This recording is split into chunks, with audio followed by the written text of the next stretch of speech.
यीशु मसीह के नाम में आप सबों को जय मसीह की। और मेरा विश्वास है कि परमेश्वर पिता अपने वचन के द्वारा हम सबों को आशीषित कर रहा है। आज हम संत पौलुस के जीवन से एक बड़ी खास बात को सीखने जा रहे हैं।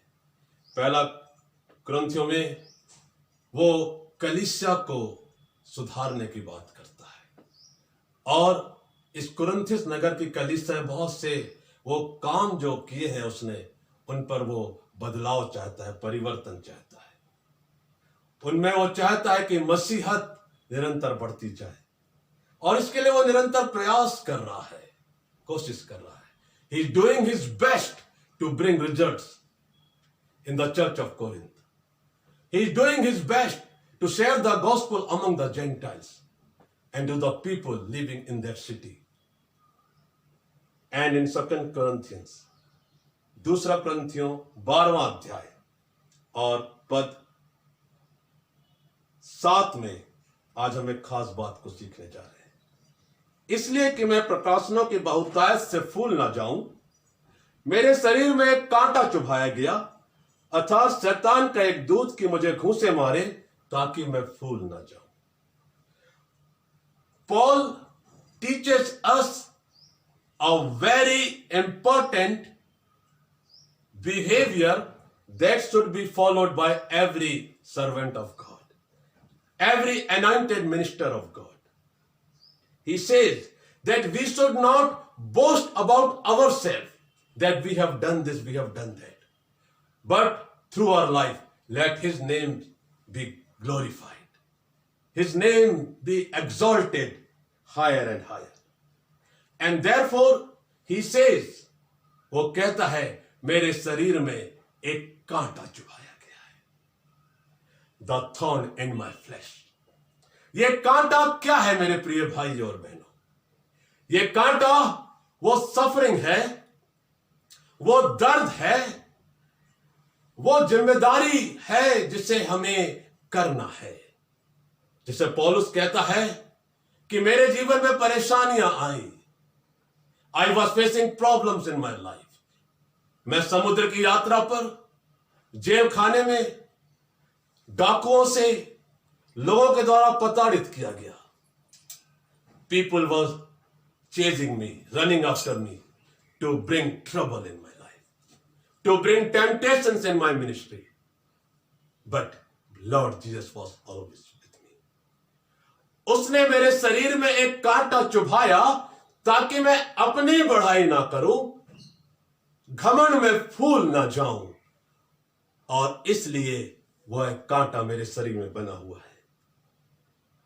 मैंने प्रभु से 3 बार विनती की कि यह कांटा मेरे शरीर से निकल जाए, मुझसे दूर हो जाए।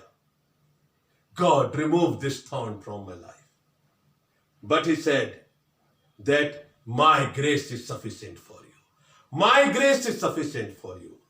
परमेश्वर का हर एक दास और दासी को यह बात सीखना है, हमें सीखना है कि जब जब हम निर्बल होते हैं तब तब परमेश्वर की सामर्थ हमारे जीवन में छाया करती है, क्योंकि उसने कहा है कि मेरी जो शक्ति है, सामर्थ है, ताकत है, वह दुर्बलता में सिद्ध होती है। My grace is sufficient for you, for my power is made perfect in weakness. जब दमिश्क के रास्ते में साउल का जीवन परिवर्तित हुआ और वो प्रेरित पौलुस बन गया,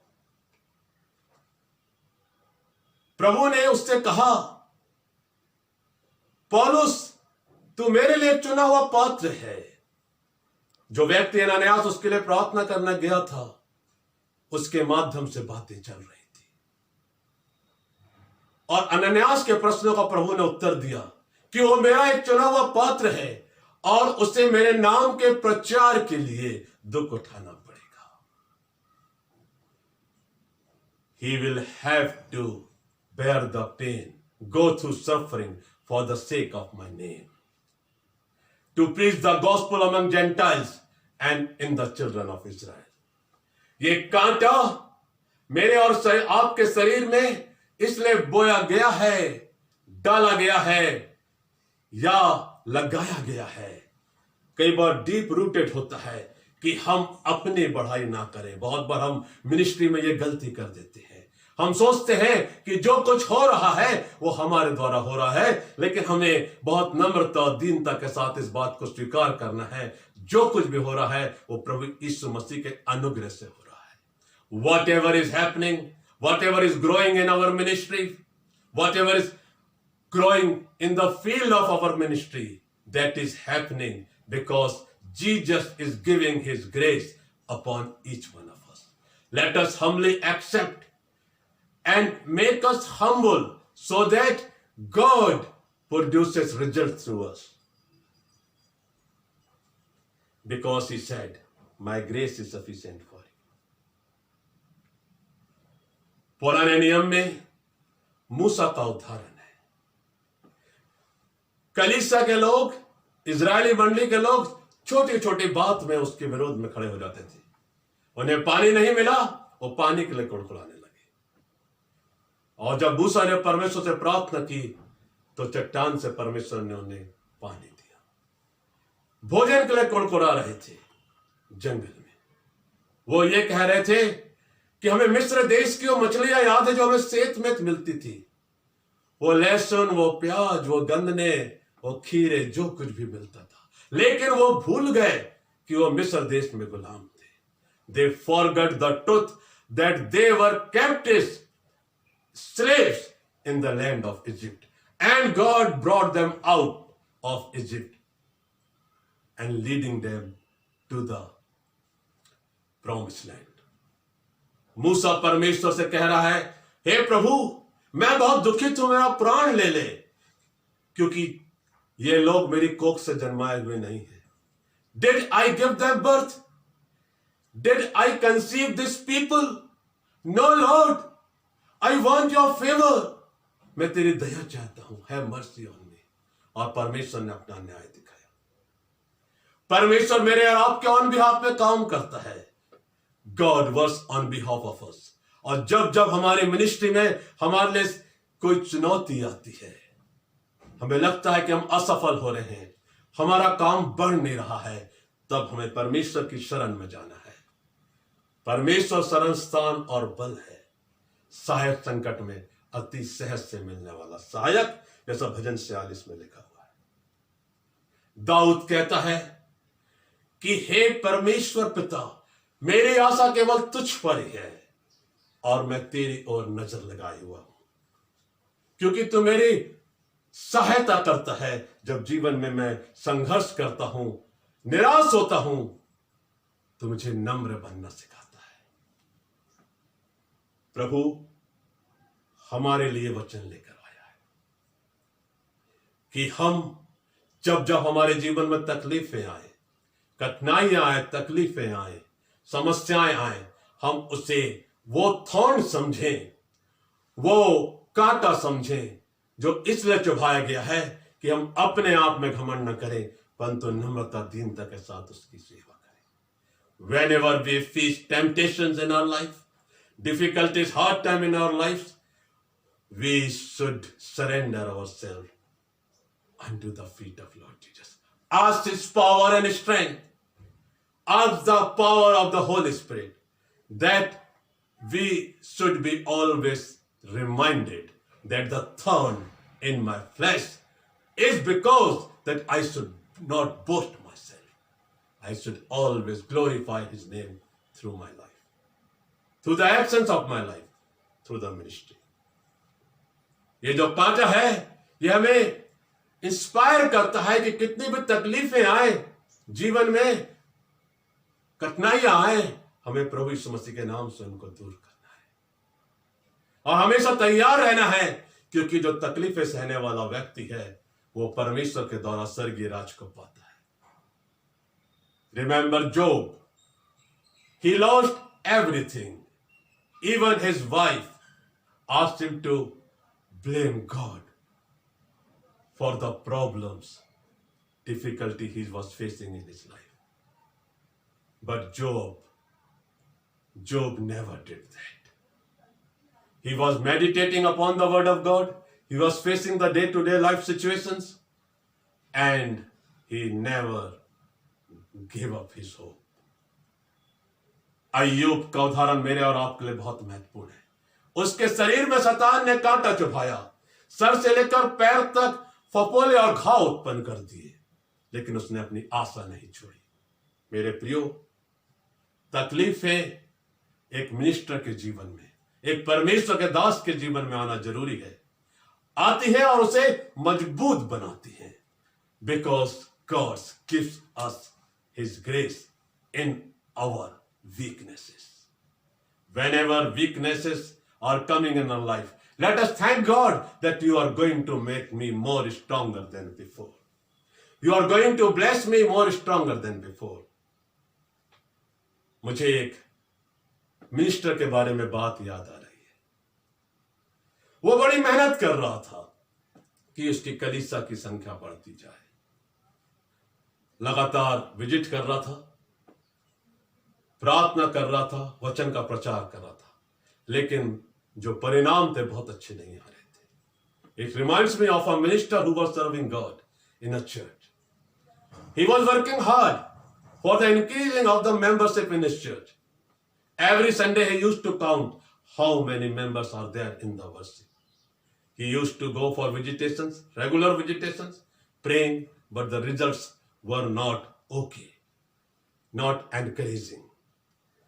So one night while he was praying, complaining, God, I am working hard. I am working hard for the growth of my church, for the growth of your church, Lord. But numbers are not increasing. And that night, God talked to that minister. He said, my dear servant, don't count the sheep. In the difficult times when you face problems and you feel that you are unsuccessful, don't count the sheep, but talk to the shepherd. तेरे जीवन में जब समस्या है, तुझे लगता है विकास नहीं हो रहा है, उन्नति नहीं हो रही है, तब भेड़ों को गिनना छोड़ दे, परंतु चरवाहे से बातचीत कर। आज मैं आपको इन शब्दों के द्वारा, परमेश्वर वचन के द्वारा उत्साहित करना चाहता हूं। जब जब यह कांटा मेरे और आपका शरीर में चुभाया जाता है, हमें परमेश्वर के वचन को याद करना है। We should remember the word of God. That thorn in our flesh is there to make us more stronger day by day in our ministry. प्रत्येक दिन हमें अपनी सेवकाई के क्षेत्र में आगे बढ़ते जाना है। ये कांटा मुझे और आपको जीवन भर याद दिलाएगा कितनी नम्रता और दीनता के साथ हमें उसकी सेवा करना है, ताकि उसका नाम ऊंचा और ऊंचा उठाया जाए। This thorn will always remind us all over the days of our life that every moment, every day, His name be glorified through our lives. Through the actions and plans and the ministry we are involved, His name be glorified.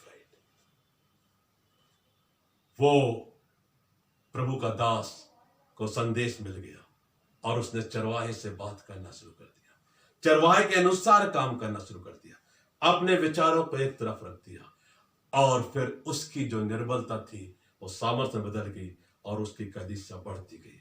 यदि आज आपकी कलीसिया भी नहीं बढ़ रही है, आप चरवाहे से बातचीत करें। यदि आपके जीवन में आपको लगता है समस्याएं बढ़ती जा रही है, उन्नति नहीं हो रही है, आप जीवित प्रभु से बातचीत करें, चरवाहे से बातचीत करें, और हमेशा याद रखें, कांटा हमें मजबूत बनाने के लिए चुभोया गया है। This thorn in our flesh is put so that we may be stronger and stronger.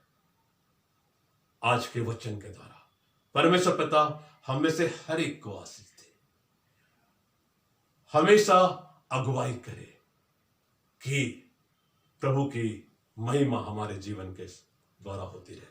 The thorn in our flesh always reminds us that we should always be used as an instrument for the glory of Lord Jesus Christ. God bless each one of you. Amen. आइए प्रार्थना करें। प्रभु जी, हम आपको धन्यवाद देते हैं कि यद्यपि आपने हमारे शरीर में, जैसे पौलुस कहते हैं, कांटा चुभाया है, हमने समझने का प्रयास किया है प्रभु कि यह कांटा कितना महत्वपूर्ण है, क्योंकि प्रभु हमारे जीवन की निर्बलताओं में आप अपनी सामर्थ को प्रकट करते हैं। हम आपको धन्यवाद देते हैं कि आपके वचन के द्वारा आपने हमसे बातचीत की है और सुनने वालों पर, मेरे ऊपर आपने अनुग्रह दिया है। प्रभु होने दीजिए कि वचन के प्रचार के द्वारा केवल आपको महिमा मिले। हमें नम्र और दीन बनना सिखाइए ताकि खुदावंद रोज बरोज हमारे जीवन के द्वारा आपको आशीष मिले, आपको महिमा मिले और हमें आशीष मिलने पाए। आपकी आशीष हमें निरंतर मिलने पाए। और पिता परमेश्वर, जो कुछ भी हम प्रचार करें, जो कुछ भी हम काम करें, पिता परमेश्वर जो भी गलतियां होती हैं उन्हें आप क्षमा करें। और प्रभु निरंतर निरंतर आपकी आशीषों को हम अपने जीवन में पाते रहें। प्रभु यीशु मसीह के नाम से।